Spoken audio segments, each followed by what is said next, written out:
โทรหาน้องมันก่อน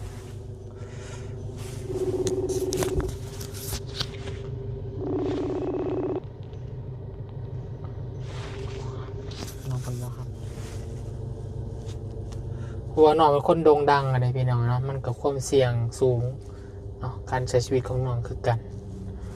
ว่าจำนวนเงินน้องกันกับเขาบัญชีกันหลายขนาดน้องก็ว่ามีการช่วยเหลือหลายสู้ๆแล้วน้องเด้อสู้ๆเด้อตั้งสติไว้ดีๆมีสติเด้อมีสติน้องมีสติมีหยังกะส่งหาซุมอ้ายได้ทีมงานซุมอ้ายได้เด้ออยากปรึกษาหยังกะส่งมาได้น้องเขาเอาเบอร์น้องไปเล่นก็คือเขามีคนเอาเบอร์โทรน้องพ่อนี่ไปใส่เนาะแล้วก็ไปใส่ไปใส่แบบว่าคือตัวอย่างน้องพรคนนี้ก็มีช่วงนี้มี FC เพิ่นก็หลากหลายเนาะที่ว่าอีตัวเราสงสารน้องพรอยากช่วยเหลือน้องพรเพิ่นก็สิบ่ฮู้ได้บางเทื่อให้ระมัดระวังให้ทาง FC เพิ่นระมัดระวังบางเทื่อส่งไปหา FC บางเทื่อบ่แม่นน้องพรก็มีเนาะอาจจะเป็นมิจฉาชีพนะมีแต่เตือนทาง FC เพิ่นไว้เนาะน้องพรเนาะน้องเพิ่นก็บ่ได้ตอบแชทเลยพี่น้องมีแต่ให้แชทว่ามีแต่ให้กับให้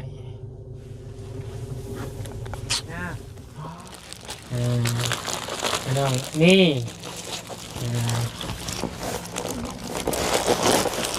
น้องยายสวัสดีจบสวัสดีแล้วพี่น้องนะอันนี้น้องขวัญ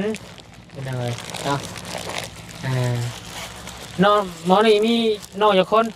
10เนาะโอ้ยให้เพิ่นอีกก่อนพี่น้องเลยเพราะคนหลายเนาะเพิ่นคนหลายเนาะให้10ห่อเจ้าเด้อส่วนที่เหลือนี่เพิ่มให้คนละ1อันนี้จะคนอันนี้จะคนคนนี้จะคน4อันนี้เด้2อ๋อเอาซะนี่เด้อไอ้พวกนี้คนน้อยนึงนี่คนหลายกว่าหมู่นี่เนาะพี่ยังมายืนพี่ยืนให้ปลาลูกพี่ยืนพี่ไปพี่น้องเนาะฝากบอก FC ปลาลูกแน่ฝากเนื้อฝากโตในเด้อสิฝากเนื้อฝากตัวในเด้อให้ครับน้องให้กับน้องสิเป็นคนดุน้องเป็นคนดุ หาน้องใหม่ขายสวยเหลือพ่อแม่ฝากเนื้อฝากตัวในเด้อปลาลุงฝากเนื้อฝากตัวในเด้อลุง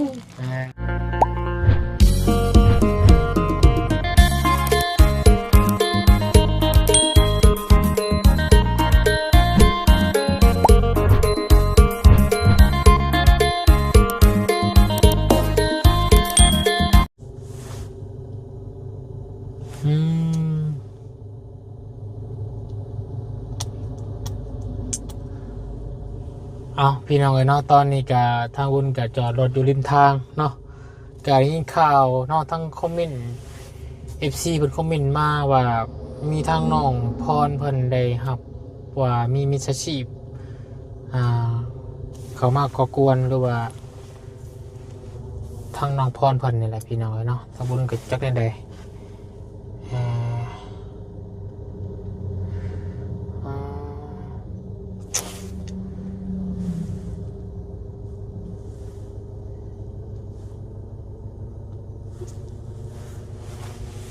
โทรหาน้องมันก่อน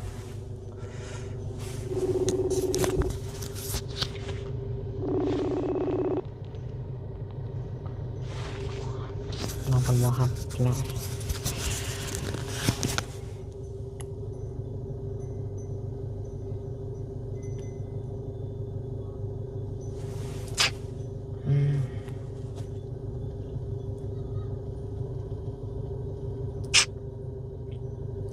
งานเขาแล้วน้องพรบานนี่เนาะ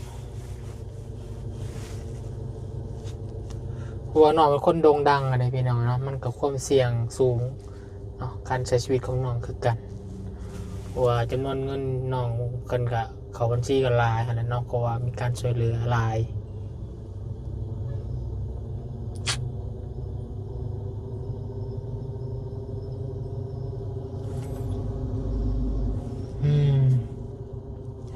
แล้วเรื่องมิจฉาชีพมากวนน้องนี่แบบใดเพิ่นให้น้องโอนเงินโอนคำให้บ่หรือว่าจังใดตั้งสติดีๆน้องเด้อมีสติเด้อน้องสิให้อย่างเดียวก็ต้องมีสตินำเนาะให้ระมัดระวังเอาแล้วน้องพรน้องเพิ่นว่าน้องเว้าหยังบ่ออกเลยตอนนี้มีแต่ให้กับให้เกิดยังขึ้นกับน้องเพิ่นเด้พี่น้องเอ้ยเนาะ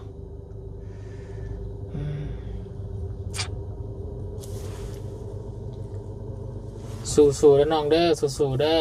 ตั้งสติไว้ดีๆมีสติเด้อ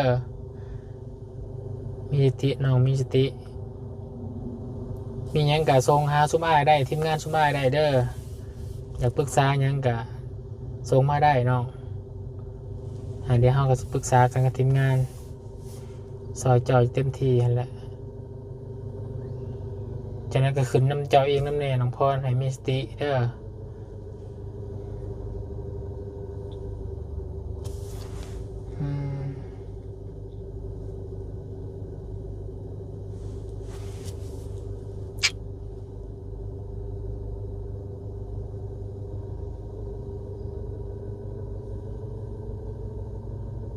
พี่น้องไอ้น้องพรกับเช็ดหาบนกับมีแต่ว่าตอนนี้น้องล่มน้ำไผ่บ่ได้เขาเอาเบอร์น้องไปเล่นก็คือเขามีคนเอาเบอร์โทรน้องพ่อนี่ไปใส่เนาะแล้วก็ไปใส่ไปใส่แบบว่า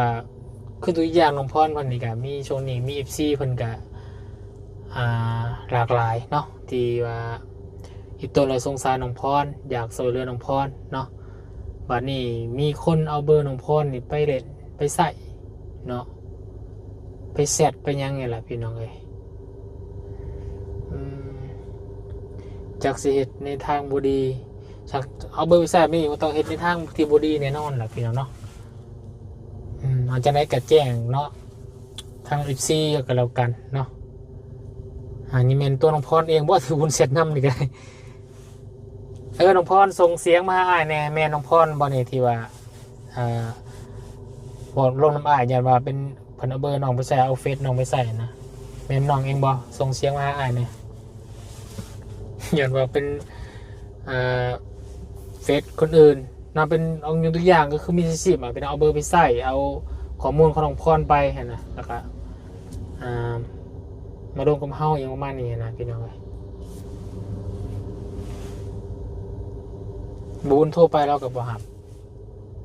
แต่ว่ามีแต่พิมพ์มาแชทมาว่าน้องบอกยังบ่ออกเลยตอนนี้มีแต่ให้กับให้โอ้บ่มาเห็นใจว่าเป็นน้องพ่อหรือบ่นี่นะหาชิแม่น้องพรเลยที่บ่แล้วน้องพรส่งเสียงมาให้แน่เบอร์โทรหาอะไรบอจะนักกระเจนเย็นเด้อมีสติเด้อ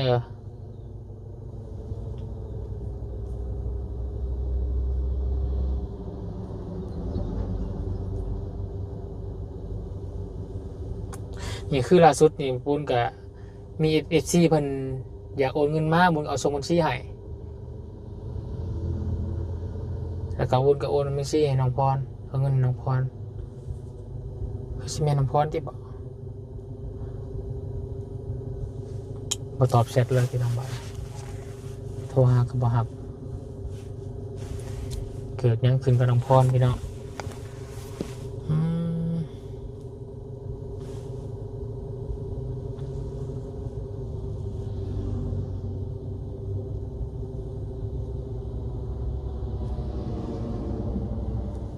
ทีมงานเฮามีภายในโทรหาแล้วพ่อเนาะ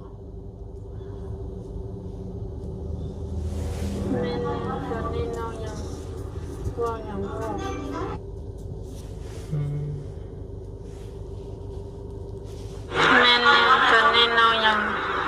วางอย่างว่า อืม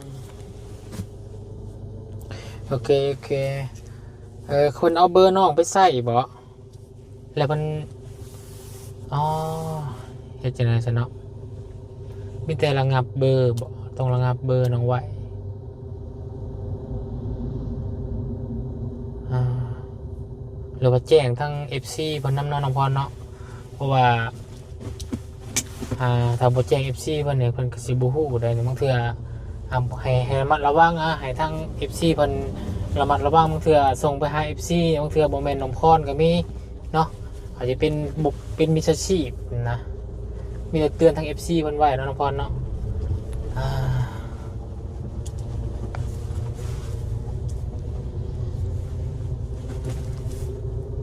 ตอนนี้น้องอยู่ไสสาน้องอยู่เฮือนบ่หรือว่าอยู่ไสจากนั้นก็ใจเย็นเด้อคอยมีสติแล้วน้องมีหยังก็ปรึกษาชุมอ้ายได้เด้อ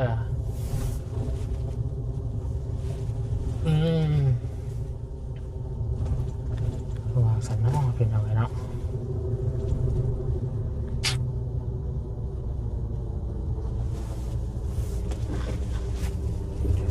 สบายดีเด้อพี่น้องเด้อสบายดีและสวัสดีพี่น้องเลยตอนนี้วุ้นกับกำลังนี่แหละเนาะกำลังสิเข้าไปบ้านสมูนพี่น้องเลยเนาะว่าสิมาหาซื้อของฝากของต้อนให้น้องๆเพิ่น4 คนเมื่อกี้แหละเพิ่นก็โอ้เนาะพาทหารน้ำใหม่พี่น้องยังบ่กินข้าวกินน้ำจะหาซื้อมีฝากน้องของมันก่อน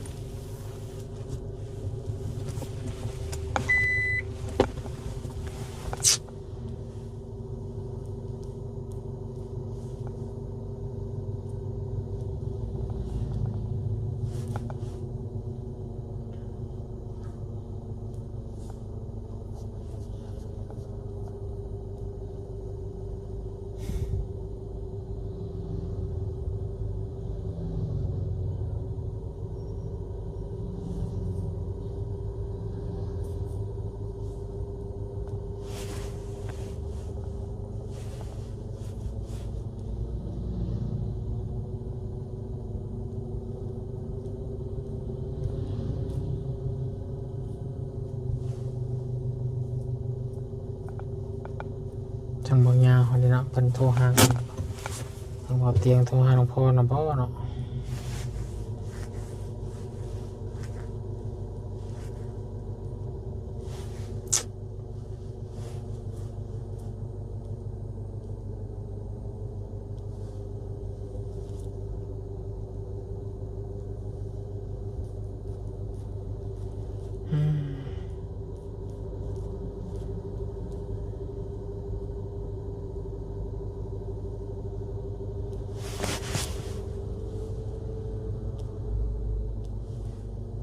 น้องเพิ่นก็บ่ได้ตอบแชทเลยพี่น้องมีแต่ให้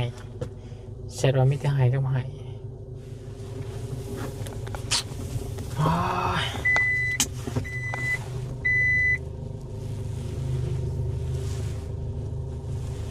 พัวน้องพ่อเนี่ยเป็นคนที่ดังมาดังแห้งพี่น้องในกระแสโซเชียลเพราะว่าน้องเป็นไปต้นหลายเนาะ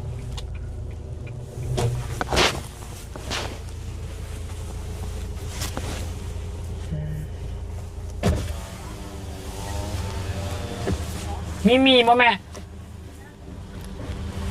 มีเวียด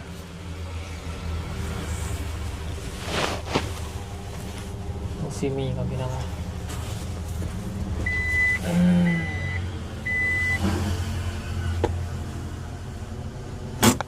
มีดังแป๊บนึงนะลงไปเบิ่งเด้อไปลงมีแป๊บนึงเป็นยังไงไปพี่น้องเลย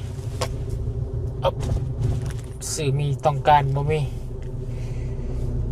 สื่อมีต้องการบ่มี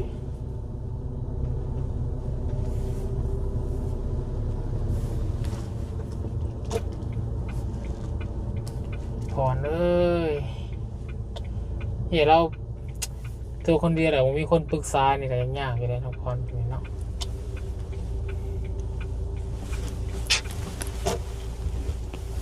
มีความเสี่ยงสูงกัน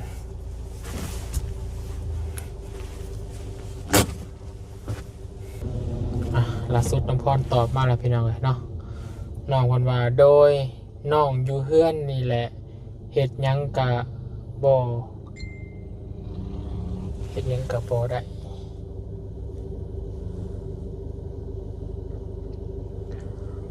อ๋อโดยมิแต่น้องก็ระมัดระวังเด้อในการใส่โลกโซเชียลเนาะในการเสร็จกันหยังกะเบิ่งคนจบเจือระมัดระวังเอาแล้วน้องเด้อมีหยังกะปรึกษาทั้งทีมงานชุมบ้าเลยเด้อส่งหาทั้งอ่านได้ส่งหาทั้งเบาเงาหรือว่าทีมงานเบาเตียงได้เด้อแล้วน้องก็ระมัดระวังเด้อมีหยังปรึกษาได้เด้อ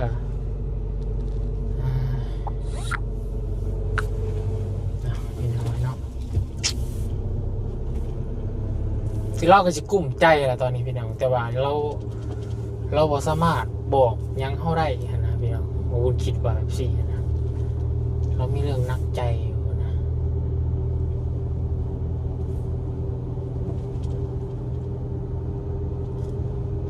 เรามีแต่ให้อยู่สัน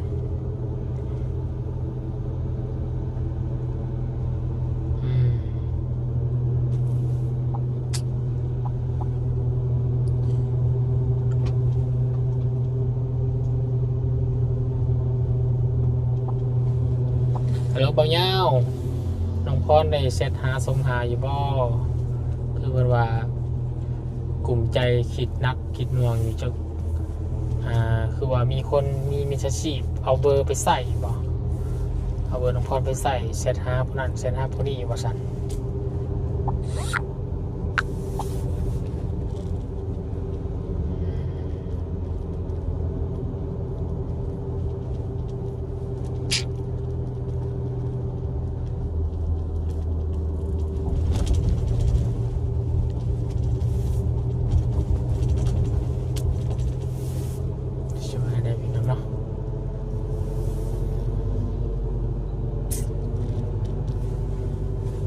พี่น้องเลยเนาะมันจะติดตามบนกันเอากันก็ได้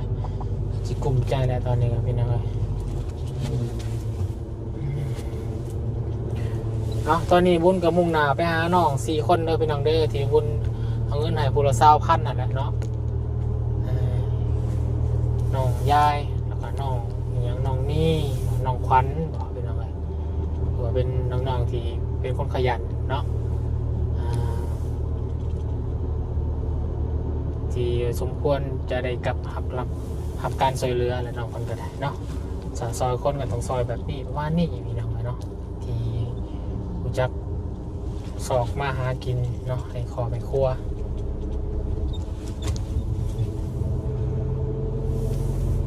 ตอนนี้กำลังจะมุ่งหน้าไปเยี่ยมเพื่อนเป็นมาตรฐานใหม่แล้วบ่เลยแหละครับ FC บนคอมเมนต์เนาะว่าจะได้ก็โทรหาทางน้องพรพนเดอร์ว่าฉันคือว่ามีมิจฉาชีพว่าฉัน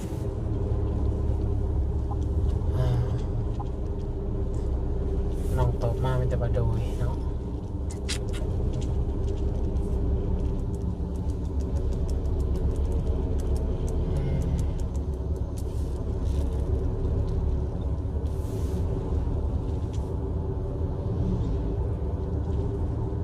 วนโทรหาเรากับบัวหับแล้วก็บอกพร้อมที่จะล่มมานะแล้วมีแต่หายกับหายอยู่สันมียังไงโทรหาได้บอหรือว่ายังมาพร้อมล่มบอหรือว่าจังไดเพราะว่าอ้ายก็จะคู่นะเป็นใดนะคือมันเป็นสี่นะพอได้ซอยยังในบอทีมงานจะบ่ายซอยยังในบอนะเดี๋ยวด้วยทีมงานชุมบ้านยังมีไฟโทรหาเพราะ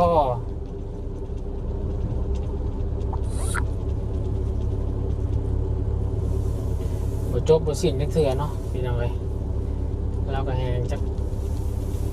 เราก็คิดเรื่องพัวอีกเนาะที่เราก็ยังใครๆเนี่ยไปแล้วกับพัวกันเนี่ยยังคิดเรื่องมีคนที่บ่หวังดีอีกพี่น้องเลยเนาะ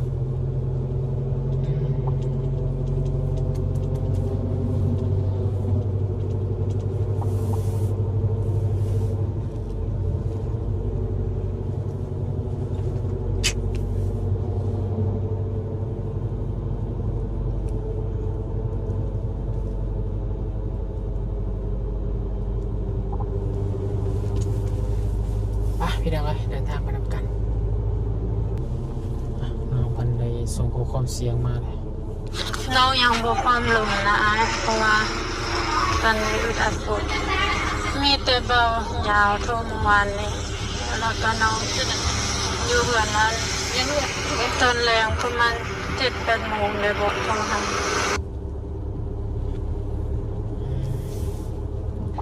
โอเค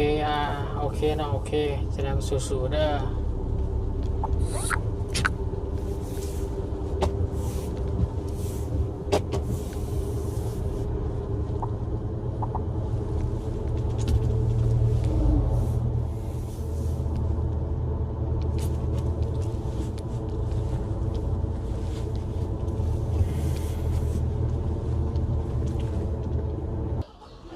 มาหอเธอน้องยายแหละพี่น้องเลยกินข้าวป่ะยาย เรียกกัน ฮะ ไปเรียก เฮ็ดเวียกหยัง ไปยังเอิญว่าลงไปมิก โนยบิ๊กอ๋อ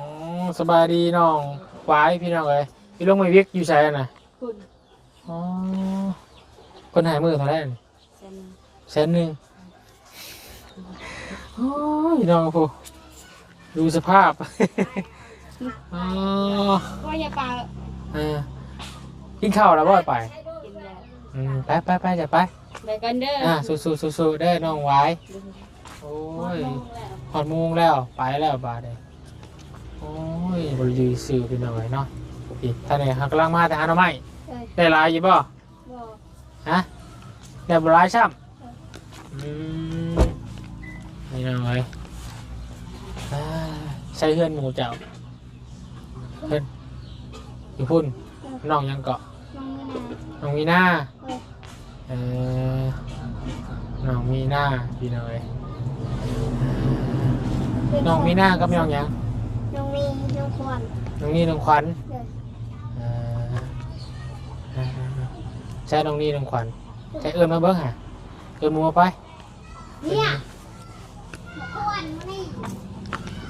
น้องเนี่ย ปอจูนายมาไว้ใช้เพื่อนน้องนี่น่ะที่ต้องพุ่นที่ว่าเมย์เล่าขาดเลือดได้เราใส่เลย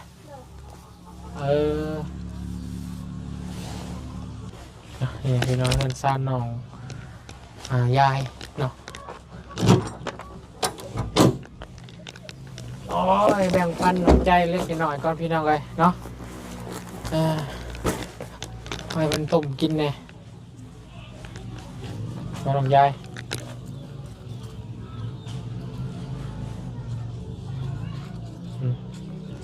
สี่สาวมาพี่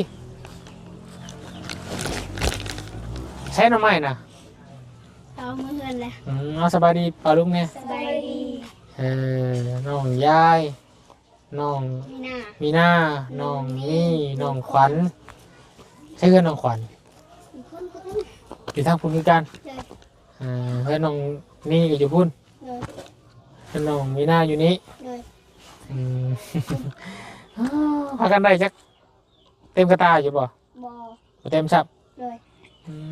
วันหนึ่งก็ไม่ได้เต็ม วันหนึ่งบ่ได้เต็มชับ เลย ปุ่นผู้ใหญ่ไปแล้วพี่น้อย เขาดู ลงมือบิ๊ก เลย มันบ่นักกระโทษว่าไอ้บิ๊กเนาะ เลย แบกได้เชยแล้วก็เนาะมันจะแบกได้ป่ะ ปู ปลูกป่ะ เลย บ่ได้ไปแบกไปปลูกเนาะ กินข้าวไปแล้วป่ะบางซ่องก็จะกินแล้วจิ้มแขกจิ้มข้างอยู่ เลย นี่กำยังเลยฮะ น้องมีหน้าน้องมีหน้าเนาะ เลย เมียอยู่เพื่อนป่ะ ไปเลย ไปแล้ว ไปหาน้ำมันชาย หาทำไมคาย เลย ลูกไปหาทำไมกินว่ะ เลย เมื่อหน่าหามาคายในบ้านหน่อยเด้อ เลย นี่เลยเนาะแบงมีแบงมีให้เคยกินบ่มีนี่ เลย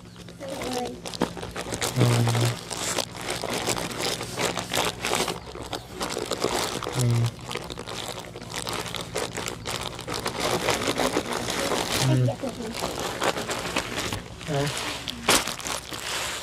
มีเนาะให้น้องมีหน้า น้องนี่